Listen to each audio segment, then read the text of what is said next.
Because node is the place where you have a node displacement, meaning that it's not possible to move it. And if I ask you how much force you need to move the node, then your answer must be infinite.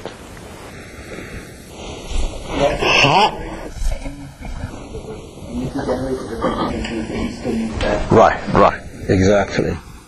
Okay. How much force then you need when you excite, for example, this mode at the position over here, nodal point, 0. Because you are oscillating the system with the frequency of natural frequency. Right? In the beginning you might need some force, but very, very little force can generate that mode of vibration, because that mode of vibration has its own natural frequency. It's interesting, right? Okay. Any other questions, Hanagi? So he's in zero natural frequency mode. Okay. So let's summarize what we learned. We start with the simplest case, right? That was a string, and it's still very hard. My attempt, or my philosophy behind looking at the vibrating of string is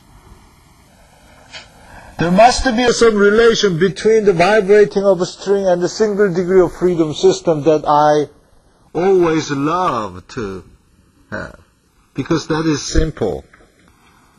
And the simplest case is easiest to understand. So we start with the governing equation. That is sort of constitutional law that governs all the behavior of a string, mathematically approached using separation of variable, and we come up with equation that says what is depending on frequency look like.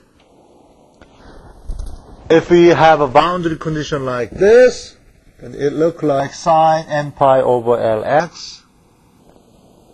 And what is depending on time, it looks like sine or cosine, depending on the initial value, omega nt. And each omega n corresponds to sigma n that we call wave number. So oscillation in space is related with oscillation in time. If I demonstrate this, then it looks like this. So, understanding this kind of basic physical things, we try to understand how the harp and violin vibrates in space and time. Right? And we do understand now why the harp has many strings, but violin has only 4 strings but can generate any sound we would like to hear. And it's very high pitch and very small, very low pitch. The question is, what would be the highest frequency the violin can generate? Theoretically. Infinity. Lowest one? Lowest one? Okay, suppose you lower the tension gradually. Then? Infinity. 0. Right? That's why when you hear violin, you almost good to cry, right?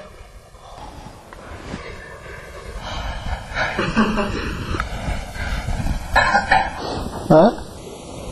And low frequency, but low frequency never be the low as other big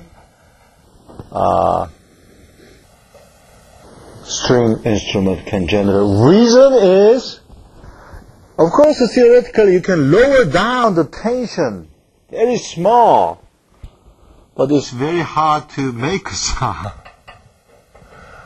Therefore, we need cello that has bigger L, contrabass, longer L, and ultra contrabass. Do you hear that? I didn't hear that. Ultra contrabass. Okay. Right. So when you enjoy the orchestra, you will see that there is a first violin and second violin and viola and cello, and then on the back side the contrabass, and then there's another musical instrument. Where is the harp? Sometimes over here, and often on the beside of the contrabass. Doesn't really matter, right? So it's like a locating different frequency component. High frequency, middle frequency, low frequency, very low frequency. Okay, so what the music conductor does is dictating what the frequency component you have to generate. It's like making food. Meat, vegetable, some ingredient. It's like a violin, contrabass, and the way to cook it, the conductor is using a heat, right, to cook it.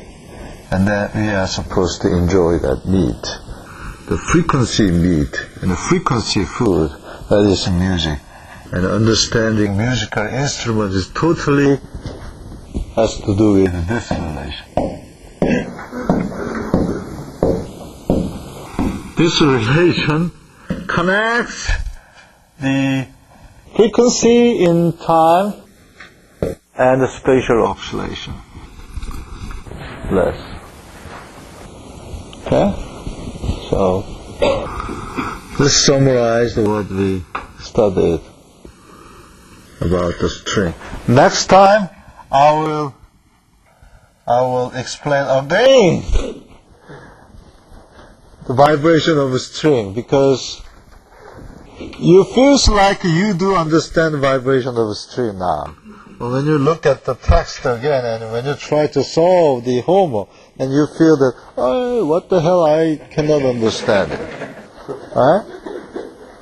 Right? So, I will put a little bit more stuff so that you will be able to do the homework. Right?